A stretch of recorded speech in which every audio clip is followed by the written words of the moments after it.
Eagles Entertainment. With the 10th pick in the 2021 NFL Draft, the Philadelphia Eagles select. You're listening to the Journey to the Draft podcast. Welcome to the Journey to the Draft podcast, presented by Life Brand. I'm your host, Fran Duffy. We've got another wild week in college football to break down, and we're going to get into all of the action from Week 11. But first, we've got Scout Stories, where the Eagles' Senior Director of College Scouting, Anthony Patch, is going to join me here on the show to break down what he looks at for the offensive tackle position, projecting them from college to the NFL. Really fun discussion there with Patch right at the top of the show. Hope you guys learned a lot from that discussion. After that, myself and Ben Fennell, we're going to give our big takeaways from the weekend that was in college football in Saturday scouting. A lot to take away here, and it all started really going back to last Thursday with some great action from the ACC on national TV. Make sure you stick around for our analysis from the weekend in college football. We'll wrap it up with our draft mailbag. Great question from one of you at home about the cornerback position. We'll get to that at the end of the show. As always, make sure you go on to Apple Podcasts, leave us a rating, leave us a review. If you've got a question, now is the time. Jump on, because we are very, very close now to Senior Bowl acceptances and Shrine Bowl acceptances. So as the buzz starts to build on a lot of players, if you've got questions about anybody, now's the time. Jump on, leave us a question in the comment box, and we will get to it right here on the show. That said, let's get this one rolling. Excited to catch up with Anthony Patch once again for our Scout Stories. Pull up a seat. It's time for Scout Stories.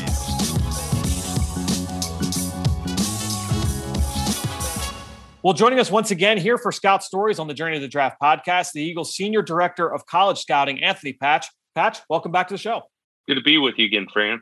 So let's talk offensive tackle, a position that I think most would say one of the more important positions on the football field. What is the toughest part about evaluating those players at that spot and then making that transition to the NFL? Yeah, Fran, I think offensive tackles, I guess what you can, if they can handle NFL defensive ends one-on-one on an island, would be the biggest aspect. And, just the number of quality competition that they're facing.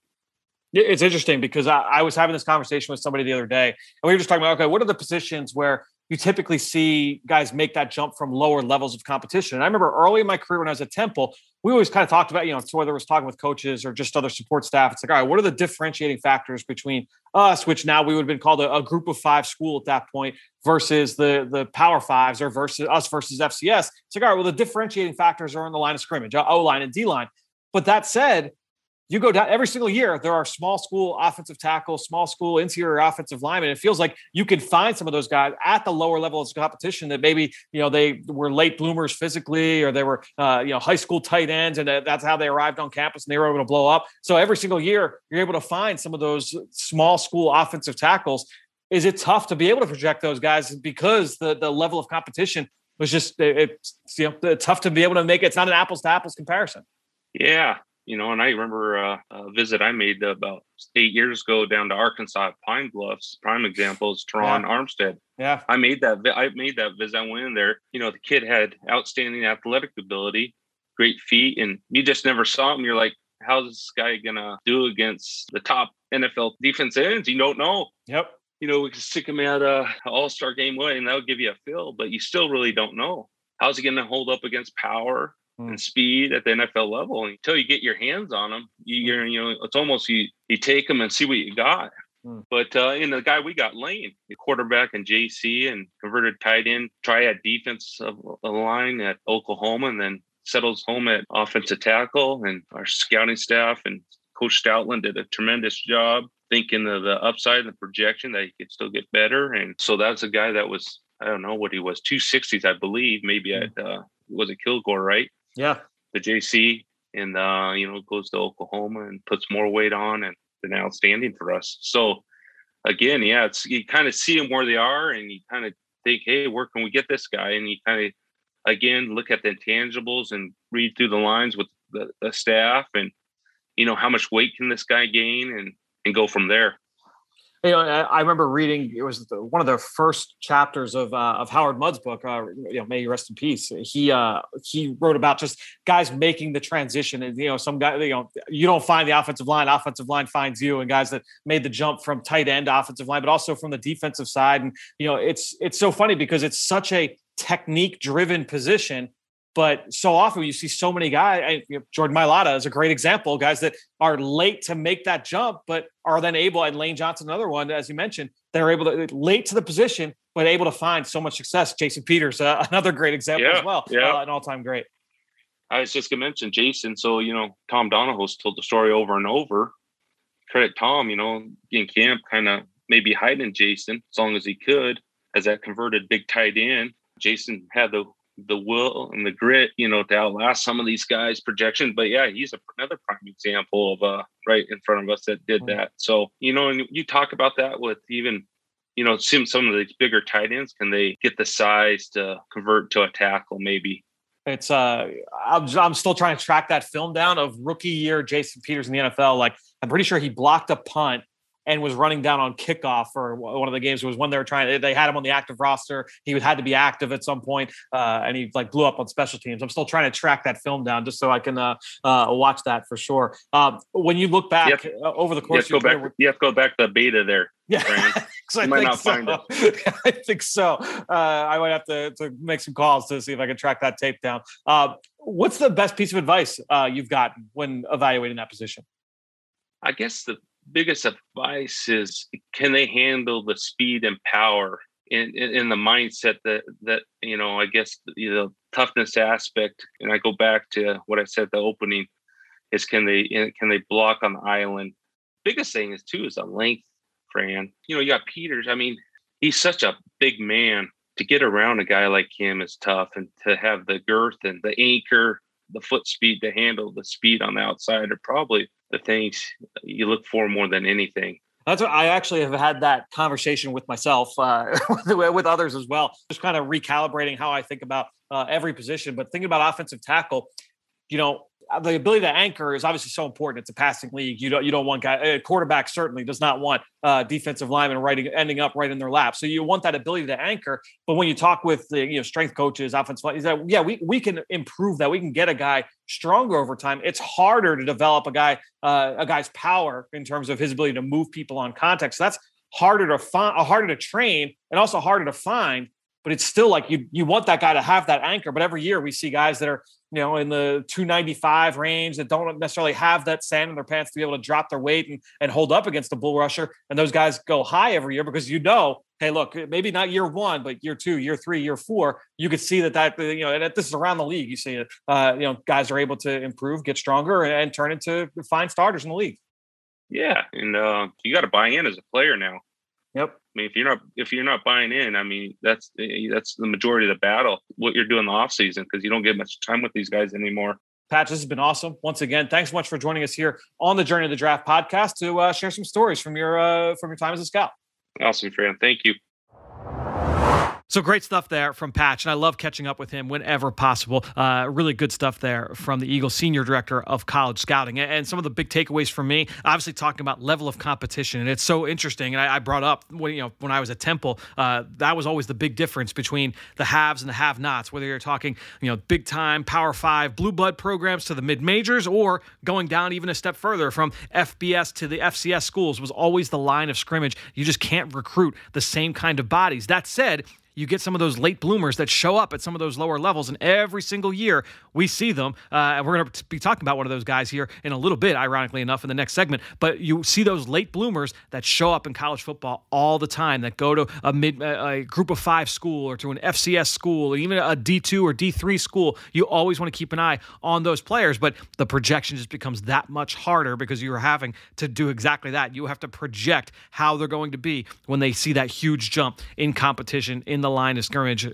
going to the NFL. So always interesting. And always, it's funny too, talking about Jason Peters, I really do have to track down that special teams film. I remember on the Eagle Eye in the Sky podcast, Ross Tucker, who was a former teammate, we have Ross here on the show every single week. Ross was a teammate of Jason Peters when JP was first coming into the league, and told me those stories of him playing on special teams, and was like, you got to go find that film. Have still been unable to track that down. So at some point I'm going to. And then the last takeaway, the conversation of strength versus power, and Patch kind of discussed needing the buy-in from the player to work on his own time. And that's something we talk about here on the show ad nauseum, right, is the intangibles and how important that is for a player to be able to reach his upside. We could talk until we're blue in the face about how traitsy a guy is and all the tools and combine measurables and height, weight, speed and all that. But if you don't have those intangible qualities that Patch talked about, if you don't have that willingness to put in the work to reach that upside, well, it's very likely that you will hit that ceiling, right? So you need those intangibles, and that's why, to me, like looking at how teams attack the draft, it's not just about the traits players, but if you can marry, hey, this guy might not be a finished product, but we believe in the person, and then you also have the traits on top of it, well, now you feel like, yeah, he's got a better chance of being able to reach that ceiling. So that's something that I've given a lot of praise to the Eagles with the way that they have attacked the draft in recent years. A lot of those kind of high character kids that they've brought into the program that they're trying to continue to see develop, and that's a good example of what we're talking about there with what Patch mentioned at the end of that interview. That said, I mentioned that we're going to talk about one of these young offensive linemen from a smaller school. We're going to do it right at the top of this discussion, right here with Ben Fennell in Saturday Scouting. It's time for Saturday Scouting.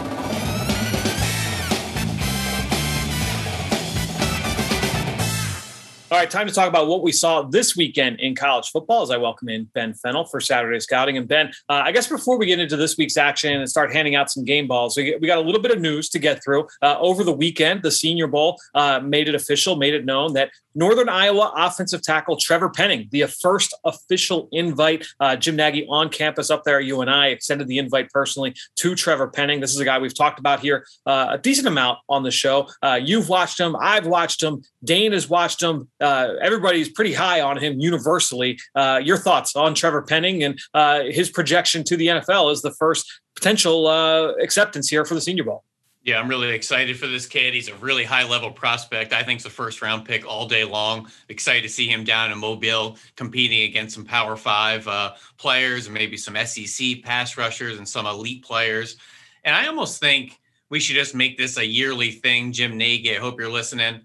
Let's just go for an FCS guy first as an invite each year. Nice. Last year, if you remember, FCS didn't play in the fall. Very early invites to Spencer Brown from Northern Iowa, Dylan Raduns over at North Dakota State. Let's just make it a yearly tradition. First guys down to the Senior Bowl, FCS guys. So Trevor Penning, more than appropriate pick. He played left tackle with Spencer Brown out there last year. I think that says something in itself that Spencer Brown was a high-level player and Trevor Penning was still the left tackle of that team at Northern Iowa. So really fun tape, entertaining player, nasty player. Really excited to see him in Mobile at the Combine, the draft, and eventually on Sundays. And Spencer Brown has turned into, I believe he's starting at right tackle for Buffalo. Different skill set from Trevor Penning, right? I mean, Spencer Brown, more of a dancing bear type in terms of like the light feet and the athleticism. He was really long, but then you look at Penning, he is really stout. And when you go back and you watch Spencer Brown last year at the Senior Bowl, I thought he had a lot of struggles, right? I thought he really struggled with a lot of the power that he saw from some of the defensive linemen down there in Mobile, not anticipating that to be an issue for Trevor Penning back down in January. Yeah, Spencer Brown's playing some good ball at right tackle for the Bills. A couple of highlight blocks yesterday on the perimeter. But, he showed up to Mobile, was a little light in the pants, being a former kind of converted tight end and a taller prospect. Always just had trouble filling out his lower half. And I think it was day one, Senior Bowl one-on-ones. Dalen Hayes put him right on his butt. And one of the highlight bull rushes of the day happens every session of practice. There's always a tackle that maybe doesn't get his cleats in the ground or maybe isn't ready for the power of an opponent or maybe just isn't to that level of his opponent. There's always a highlight player too. Don't kill him for it. It happens. Spencer Brown became better for it, and he's playing some good ball in the NFL. And as we talked about in the last segment, it's, for tackles, adding strength, adding that ability to anchor, that can come with time. That's not a prohibiting factor from a guy turning into a good player down the road, but that's just something that needs to improve with a lot of guys coming out of college. And honestly, that's one of the major differences of moving from college to the NFL. Once you become a professional, you're then a professional, everything about the game and your body and your diet and your nutrition, everything is about your craft. When you're in college, there's a lot going on. You have other responsibilities. You have class. You're a student athlete. You can only dedicate so many official hours to your craft. Once you're a professional, things are different. And once you get into those NFL strength programs and NFL, bodies and NFL minds working on you and working with you, you can really ascend your game and your body. So we've got invites officially going out. The Senior Bowl tweeted out picture of like boxes upon boxes of all the invites going out over the weekend. So my guess is we will have those are just filled with one piece of paper and a lot of Reese's cups. All right, that's all those boxes are filled with. Exactly right. But we will be breaking those down as we've already done a handful of the Shrine Bowl acceptances so far. We'll be breaking down all of the acceptances for those two major All-Star games every week here on the Journey to the Draft podcast as they continue to cycle through. One other piece of news that I wanted to kind of go through. There's a great article that got published over the Athletic late last week over on, I believe it was Friday morning, Ben, from Bruce Feldman, who always does great work. He's been on the show numerous times. And it was all about being on the kind of a fly on the wall for Senior Bowl scouting meetings. And Bruce did it over a couple of days, was there virtually with Jim Nagy and with their scouting staff. And I encourage anybody who's a fan of the draft and follows this whole process, if you haven't yet, make sure you go check out this article, worth the price of admission for an athletic subscription alone. But I think when you look at so many of these nuggets, I'm interested to kind of get your thoughts, Ben. Was there one takeaway? Was there one nugget that most stood out to you or was really kind of emblematic of the process and just kind of looking behind the curtain at some of these meetings at the Senior Bowl? Yeah, I love him peeling the curtain back to some of the process and some of the process conversations that go on behind the scenes. And just to hear how these guys talk, the one that really stood out with me, UT Chattanooga's left guard, Cole Strange. I just love the description here. This is just one of those profiles that you just love to hear with mauling trench players. Cole Strange friggin' kills people, he tells the group. He's old school, no gloves, no crap on his arms. He's got the old school crossbar face mask. When I put on that Kentucky game, I was like, holy crap. He's getting a ton of love, as he should. He's a really good player. Maybe use some more colorful words in the article. You have to go find the article to figure out what I covered up there. But you just hear a profile like that, no gloves, nothing on his arms. That UT Chattanooga guys, the entire O-line plays with the old school single bar down the middle face mask. It's really fun. Their right tackle, Curtis McClendon, it's 6'7", 340. Two really good guards out there. But that profile, Cole Strange, that got me up in my chair. Looking like Tom Tupo with the single bar face mask. For me, it was when they talked about the FIU running back Devontae Price, who actually studied recently. Big running back, 6'3", around 210, 215, 220. And what they talked about with Price is something that, Ben, you and I and Dane, we talk about this. We talked about it a lot over the last year going into the 2021 draft. But when you're talking about players, yeah, you talk about upside. Hey, this is what this guy can be. I was not helped out by that offensive line down there with the Panthers. They've had some major issues blocking for him, but this is a big back who's got pretty light feet, pretty impressive athleticism. So you talk about the ceiling and what he can be. But then Jim kind of chimed in and was like, yeah, but guys, this is a guy who's played a ton of special team snaps. When you look at his profile, he has been a core 4 special teams guy over the course of his career leading up to being a starter back in 2020. So what does that tell you? He's like, look, this is a big kid who's 220, who can run. He's got some giddy up to him. When you turn him on the film, he's got some top end speed, who has that special teams background.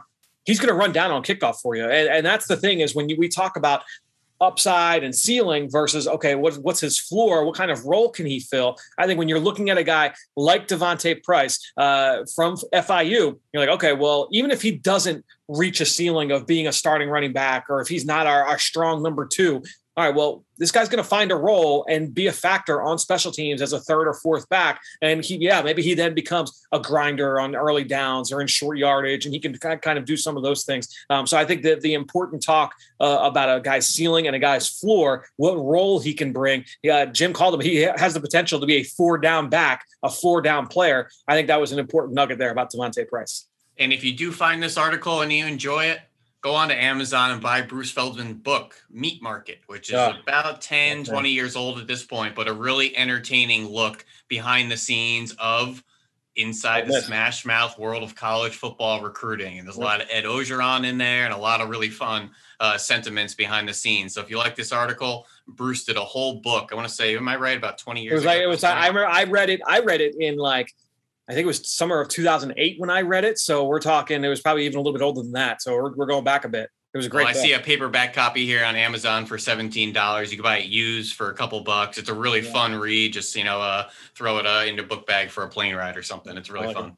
No question. All right, Ben, let's get into some of our big takeaways here in college football. As always, we're going to give out our game balls. Standout player from the weekend. I will come to you first. Who was your standout player from this weekend in college football? All right, so I've been good most of the year with my game ball. I've only been giving it to draft-eligible prospects. Here we go. Journey to the draft. Let's keep it draft-centric and eligible players.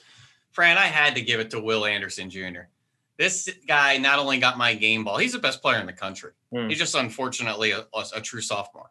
He's about to break the Alabama sack record, I think, in record time, too, in 2 seasons. Anyways, they played New Mexico State over the weekend. They obviously beat the brakes off them, but he had 13 pressures, 2 sacks, a bunch of run stuffs, TFLs. He produces every week. It doesn't matter the level of competition. He will be the first or second overall pick in the 2023 draft, barring anything cataclysmic with injuries and off the field and things like that. But Will Anderson Jr., really, really impressive player. I like it. Obviously, a guy that just jumps off the film, whether you're watching the All-22 or watching them live on TV. Just a really fun player to watch for the future here. I will stick with this 2022 NFL draft class, Ben, and we're going to talk through Kenny Pickett and what he did last Thursday night against North Carolina, national TV, big game in the ACC. Kenny Pickett goes 25 for 43, 346 yards, 3 touchdowns, including the game winner in overtime in the middle of a driving rainstorm. Old man winter knocking on its heels. It was a cold day. It was a miserable night from a weather standpoint, especially late in that game. And Kenny Pickett's able to deliver against North Carolina. Now, here's the big thing, and this is why I think this is so important for Kenny Pickett. What's going to be the knock on Kenny Pickett? One of the knocks, I should say, on Kenny Pickett when he goes through this pre-draft process. Because I'm telling you, when he goes to whatever all-star game he goes to, whether it's Shrine Bowl or Senior Bowl, or if he skips that process and goes to the combine, and that first hand measurement comes out, and it's below whatever the standard people want to have, people are going to rip him about the hands. Oh, he wears 2 gloves. What does that mean? Does this guy have hands big enough? They're going to point to this game. Anyone that says like, hey, that the hand size is not a big deal, you're going to say, what did he do outdoors in a weather game in crunch time? This guy went out and executed. And I think that will be the one thing that the people who are fans of Kenny Pickett will say, yeah, you might knock the hand size, but I watched him go and do this against North Carolina in the rain outdoors. The guy's been playing outdoors in Pitt for in the Northeast now for 5 seasons, used to playing outside. And as we always say, when it comes to the measurable aspect of things, whether it's height, weight, speed, all that stuff, it's not a problem until it's a problem. Kenny Pickett has learned how to throw a football with small hands. That's fine. If he had issues throwing the ball with small hands, then that'd be an issue. But clearly that has not been a problem for him throughout his career. And just to paint the full picture, I could find a guy with giant hands that couldn't hit water, hanging out the side of a boat. Right. And I could find that tackle with 38-inch arms that can't pass protect for a lick. That's it. But I could find a guy with undersized arms, a perfect form, and it's not an issue. I'm with you, Fran. Those measurement thresholds are only an issue when it's an issue. Kenny Pickett, small hands reportedly. Is he having an issue spinning it? Is he having an issue with ball security? Is he having an issue with a wet ball? Is he having an issue, with quick twitch deliveries? Is there a relatable issue to that measurement? If there isn't, it's just a factoid that doesn't have anything to do with anything. I can find a bunch of factoids about Kenny Pickett. He has brown hair, or, whatever it is, it's only a problem until it's a problem. So some people like to identify those things on paper, but maybe don't complete the conversation about what it's causing or not causing.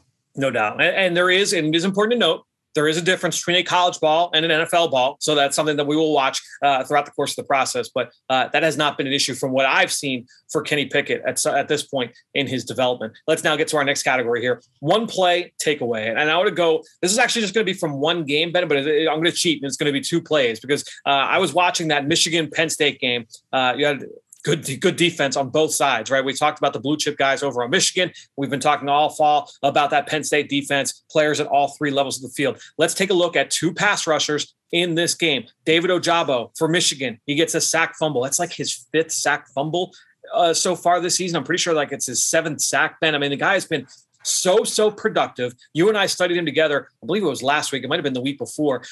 Really raw. He's really green. Barely played any football coming into the year. I think he had 26 defensive snaps coming into this season.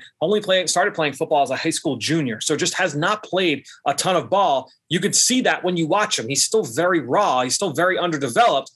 But the guy's got some traits, and he's been very, very productive. And so now you turn that on the other side, and now we look at Arnold Khedi, who for Penn State has been very, very productive. He transferred up from Temple this offseason. He gets another sack. He gets a sack fumble in this game. And so to see both these guys continue to be productive, I think when you look at Arnold Khedi, he doesn't quite have the physical upside that Ojabo has. And yeah, like he's got a little bit more experience and he's a little bit more crafty, gives you a little bit more against the run right now than what I think Ojabo does. But interesting to see both of these guys with questions about their projection to the next level continuing to produce. And it's certainly a game everyone will be going back to watch for both guys here as we get through the rest of the process. Yeah, I'm glad you brought them up. They were having a little bit of like a sack off in the game. It was kind of fun every time they were taking the field. But I'm going to go down there to the Georgia Bulldogs, and we ain't talking about their run game or their defense. Sorry, guys. We got to talk Stetson Bennett, but it's the other end of his ball. And he threw a really pretty pass, 23-yard touchdown to running back James Cook, Fran. But it was how it happened. They came out in this heavy personnel, then all of a sudden they go empty. Spread everybody out. I said, whoa, what's going on here, Georgia? Call timeout. You're in uncharted waters here. James Cook was lined up outside the numbers against a big linebacker, slant and go, touchdown. We see that all the time in the NFL, whether it's guys like Alvin Kamara and Aaron Jones and Dalvin Cooks and Christian McCaffrey's. Miles Sanders has spent a lot of time outside the numbers for us in the pass game. Everyone's looking for a pass game matchup nightmare. And James Cook, brother of Dalvin Cook, I don't know if I'm calling him a running back or a receiver. Interesting. He has a very hybrid, gadgety skill set, which you know me, I love calling these guys gadget players. You just want to find ways to use them creatively. They aren't conventional, but there's a use for them. And if you have an offensive coordinator that is okay with just finding ways to get an athletic, explosive playmaker the ball in some unconventional ways, James Cook is a really good player. He may creep into a top 50 caliber player when it's all said and done based on his testing. And if he has a couple huge games down the stretch of this really good Georgia season. I was going to ask you if you had done like a deep dive and how you view him projecting to the NFL, because I studied a couple games a few weeks ago, and he is interesting. Obviously, kind of a Batman and Robin situation down there with him and Zamir White. They've got a couple backs that they lean on, but interested to get your thoughts on James Cook and projecting him to the league. Yeah, I did a quick study of him over the summer. Like I had mentioned, younger brother of Dalvin Cook, but in a much different package, about 20 pounds lighter than Dalvin. He's only about 5'10", 190. Reminds me a lot of maybe a J.D. McKissick who keeps hanging around the NFL, or even a Tyler Ervin coming out of San Jose State. Yeah, I could see that kind of player for sure. That type of player. But in my notes here, hasn't been on the field a ton, hasn't been used a ton, has a lot of, I think upside to his game. Linear speed, he's kind of a one-track athlete, but it is a fast speed. I think he kind of learned some nuance in his speed and his game with throttling down here and there. But he has the ability to kind of make big plays out of nothing with jet sweeps and literally just hand them the ball and go make somebody miss. Or in the pass game, whether you want to line them up outside the numbers and go slant and goes, or maybe some angle routes out of the backfield. Reminds me a little bit of like the McCole Hardman role, where every couple of snaps, McCole Hardman was just in wildcat quarterback. Said, hey, Jake Fromm, get out of here. Just give me the ball and let me do the dirty work. That's kind of what James Cook is too. So on the team last year, he was a second leading rusher, fourth leading receiver, and that's kind of right where he's going to be throughout his career, just not as a feature player in that offense. But Tyler Ervin, J.D. McKissick, any of those other running backs like Aaron Jones. I wrote down Anthony McFarland when I studied him too. That's a good comp as well. He was a really good player out of Maryland a couple of years ago, another DeMatha Catholic guy. Yeah, early day 3 pick by the Steelers. And, when you're talking about Cook, I think that's the thing. His best trait is that giddy up. He's got that big play potential, run game, pass game. I agree with you, though. He's definitely best on a track as a runner. You just get him going in a straight line, whether it's a perimeter run or downhill. He's not. I'd like to see him just make people miss at a more consistent rate. That's my big thing. Whether he's going to lower the shoulder and show off some contact balance or just some wiggle in the hole. Honestly, I would have said the same thing about Dalvin as well when he was coming out of Florida State. That has not been an issue for him in the NFL. But James Cook definitely has some big time juice from the running back position. Let's now get to our down the road freak shows. You've already talked about one here in Will Anderson. Interested to get another young guy that we need to keep an eye on here moving forward. Well, your Ohio State kid from last week had another big game. Help me out with the name. Jackson Smith. In Simba. Yeah, Smith and Simba. Yeah. He's leading the team in receiving right now. Yeah, and that's with Garrett Wilson and Chris Olave and all sorts of weapons out there. He went 9 for 139 and a touchdown. How about Xavier Worthy? I highlighted him a couple of weeks ago for Texas. 23 targets over the weekend.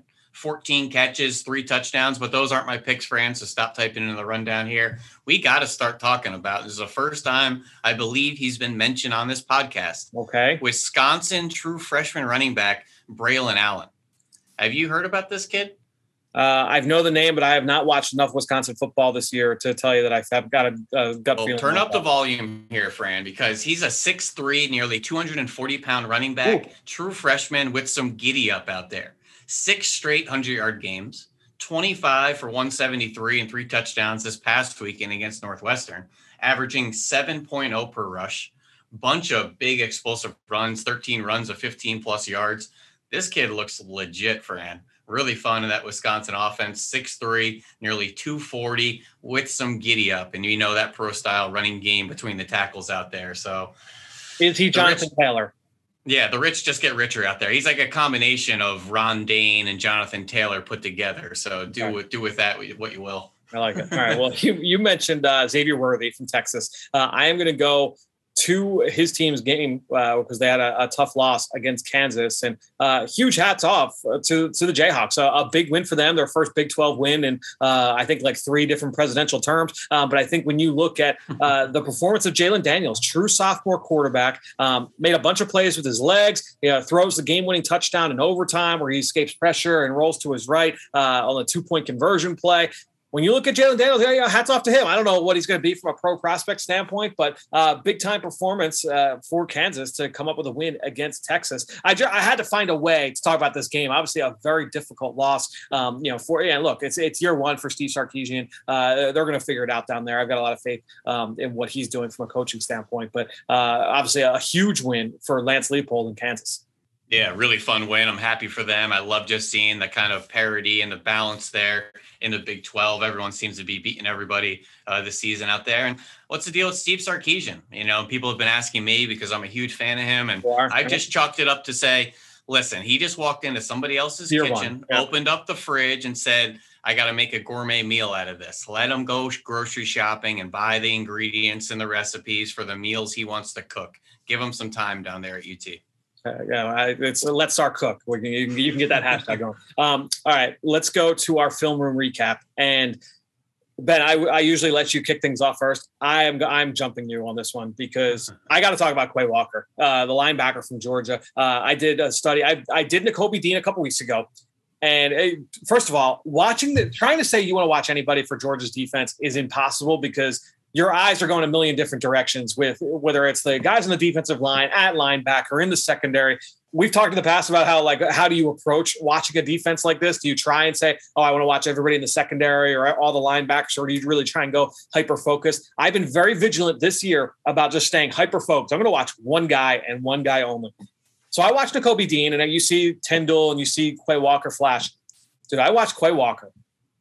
I am in love with Kway Walker. 6'4", 240 pounds. He runs like a deer. He's got it, and they actually spotlighted him in that piece from Bruce Feldman we talked about, 80-inch wingspan. So this guy's got all the traits that you're looking for from a height, weight, speed standpoint. He is body beautiful as it comes at the linebacker position. But then you watch him play. He attacks downhill really fast. He takes on blocks with full extension. And it's not just, his hands are in the right place. He defeats blocks really fast. Sees it, beats it, gets to the football. Really, really reliable tackler. Not only making plays outside the line of scrimmage and coming to balance in the flat and finishing one-on-one on an island, but also playing downhill in traffic and fitting up in the hole, bringing his feet and all that. And then you go to the PFF metrics, 5.2% missed tackle rate. Ben, that is a stupid low rate for the best I've seen from a linebacker drafted in the last handful of years since PFF has started putting out this data, 4.9. He's at 5.2. So that just gives you a sense of how good of a tackler, how reliable he's been downhill. Now, limited sample size, only played just under 600 snaps coming into the year over the course of his career, so has not been a full-time player up until 2021. But Ben, Kway Walker, you talk about from a run game standpoint, the athleticism is absolutely there. He's been a consistent blitzer. He can do everything from that standpoint. He matches routes well in underneath zone coverage. He can man up against tight ends, and he does that well. He can man up against running backs. He's got the athleticism to be able to do that. I'm just sitting here at the end of the day and I'm like, oh, what can't this guy do? He's been a good special teamer over the course of his career early on. We talked earlier about knowing a guy's ceiling and a guy's floor. Quay Walker's got both.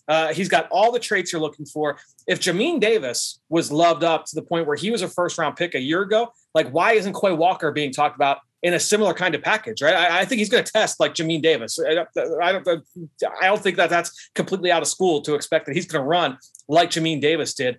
Quay Walker, he's outstanding. I don't know. Maybe I just had a really good cup of coffee on over the weekend when I watched him, but he was really, really impressive. No, he's a really fun player. He's tall, he's long, he's fast, he's nasty, he's violent, he's good range. Reminds me, I wrote down Jamie Collins and Tremaine Edmonds. Yeah, like when you watched it, did you have anything where you were like, oh, like that's going to be a problem for him? Because I struggled to find those. No, not particularly, to be honest. There was some eye violation stuff at times, or maybe he took a false step and then immediately made up for that with his recovery speed. The biggest question I have with some of these guys are their football IQs and their kind of development behind the scenes. Sure, that's big. In combination with their experience. Yep. Because let's just go full circle here and talk about Channing Tindall. Yeah, let's do it. Because that's the other linebacker, playing in that Georgia front seven. Nakobe Dean is kind of the mainstay at linebacker, but Channing Tindall has taken on a very similar trajectory as Quay Walker. Channing Tindall, also a 4-star U.S. All-American, came in with Quay Walker, 6'2", 230, so a little bit smaller, not as long, not as heavy. Really interesting, though, Fran. This guy has 0 starts in his career. Yep. So it's also a similar trajectory to Quay. Quay's a first-year starter this year, but Channing Tindall's playing quite a bit. He's really his first time as a regular player, but he still has no starts. He has 449 special team snaps in his career. Yep. And just a little over 500 defensive snaps in his career. So he's a guy just looking to contribute wherever he can. And by the way, guys, watch Georgia special teams. Any year, any special team unit. Trayvon Walker. Just sit back and watch like it's a Friday night at the movies. Just enjoy. Alabama, Ohio State, Clemson. Watch their special teams because there are some freak athletes that don't play on offense or defense that are just dying to get out there and run down some people and hit people and show off their athleticism. I promise you, there's some really entertaining plays. I went back and watched Trayvon Walker on kickoff, just blasting people and then going to chase the ball at like 280 in open spaces. But anyways, Channing Tindall, he has really good speed, burst, explosive movements. He has good length. He's a blitzer, read and react quickness. I love his start and stop. He pops blocks very, very violently with his hands tight. I love that stack and shed ability, but he also has the ability to just trust his speed, whether it's over the top of blocks, shooting underneath blocks, a little risky at times, but he's a really impressive athlete. Kind of reminds me of Devondre Campbell. I can see that. Who's having a heck of a season with the Packers, who's a really coveted athletic linebacker coming out.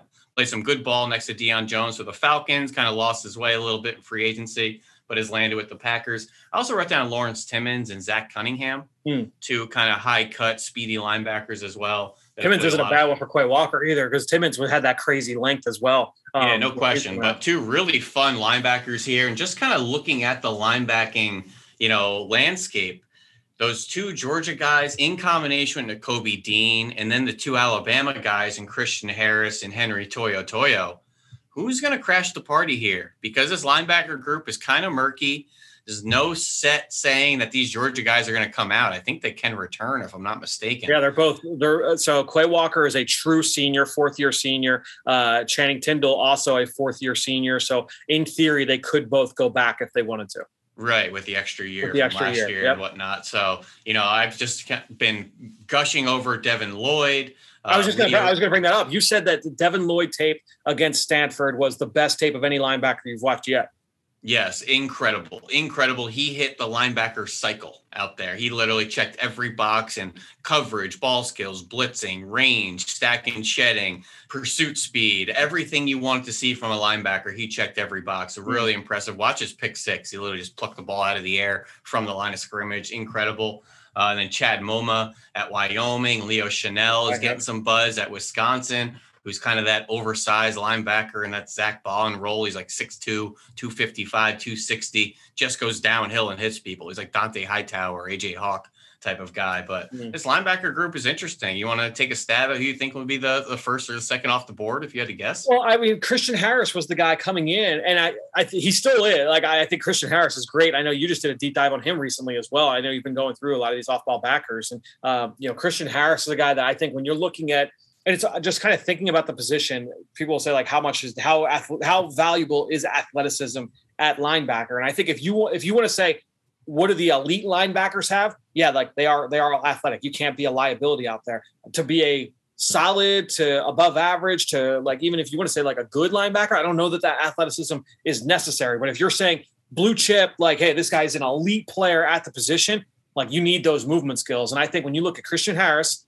and I think when you look at Kway Walker, I think both of those guys have that. And I think Devin Lloyd have those movement skills where you're like, yeah, like reverse, moving forward, lateral, like all the different movement patterns that you're looking for. Those three guys have it for sure. Yeah, absolutely. Jacoby Dean's a guy that reminds me of like Ernie Sims.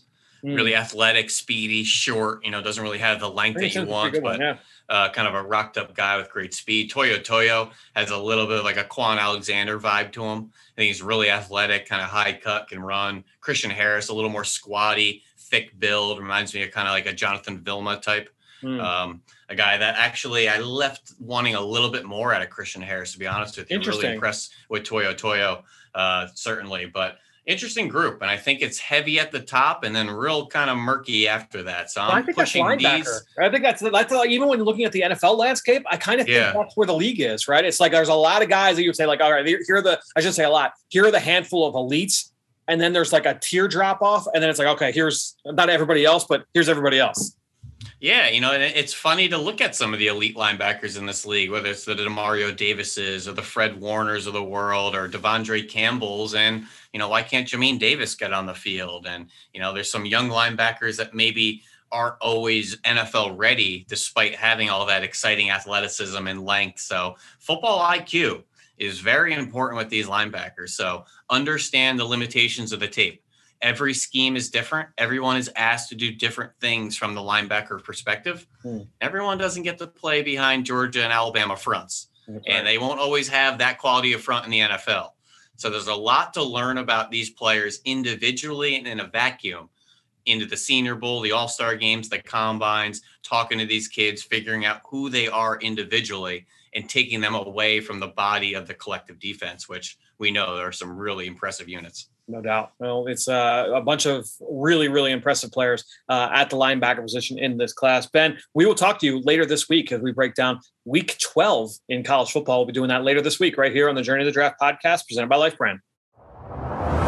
Hey, Eagles fans, get ready for the game each Sunday with an exclusive look at Eagles pregame warm-ups brought to you live each week when you join myself, Amy Campbell, and Eagles insider Dave Spadaro on the Kickoff Show presented by Exalta. We provide Eagles-focused analysis, late-breaking news, and the team perspective that you cannot get anywhere else. The Kickoff Show presented by Exalta can be seen live 50 minutes before kickoff on PhiladelphiaEagles.com, the Eagles mobile app, and the team's social media channels. Now it's time to hear from you, the fans, in the Draft Mailbag.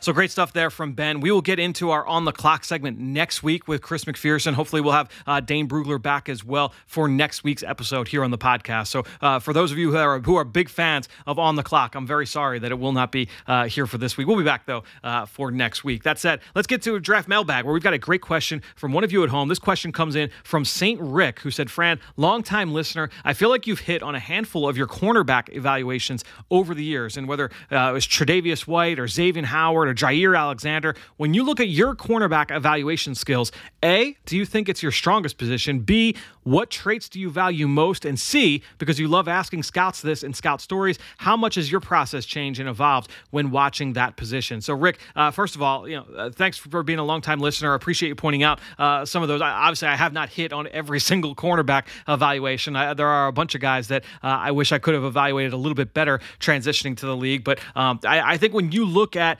overall the cornerback position, I think the competitiveness factor is so important with that position. Not just because I think it's important at every spot, but at corner, you're going to get beat in the NFL. That's just the nature of playing the position. It's so difficult to be able to play that position. I always compare it to the offensive line. It is so hard to play that position at a high level. And I think when you look at corners, you need that competitiveness, not just to fight from down to down to down, but to also move on from a negative play and not go into the hole just because you gave up a catch or you just gave up a big play or a touchdown. So that is certainly something that I place a lot of value in. I also place that value in that competitiveness because of the need to tackle. And it's something we've talked about when we've had scouts on here and scout stories over the course of this season is the need for corners to be able to tackle in today's NFL with jet sweeps and RPOs and the bubble screens and everything that's out in the perimeter, and it being a space game, a horizontal stretch game.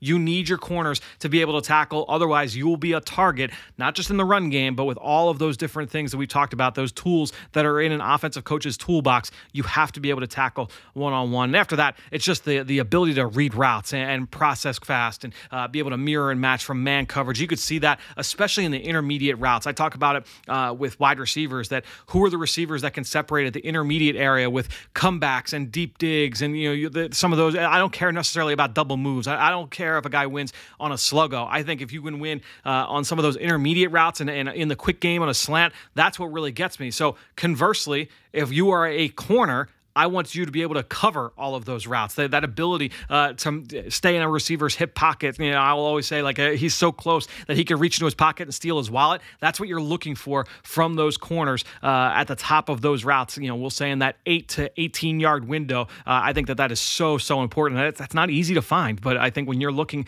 for that, I think that's a huge separating factor. Obviously, ball skills so important as well. Rick, great question. Appreciate you being a long-time listener. I wouldn't fluff up my ability to evaluate corner over any other position, but certainly some guys there that have hit that we've talked about a lot here on this show. So great stuff this week from Ben Fennell and, of course, from Anthony Patch. Make sure you tune in later this week. We'll be back with more of a preview for Week 12. We're starting to get towards the end here of the college football regular season, which is wild to say, but we are getting into some of the big newsy parts of the cycle from a pre-draft standpoint. So make sure you're tuned in right here on the Journey to the Draft podcast presented by Life Brand.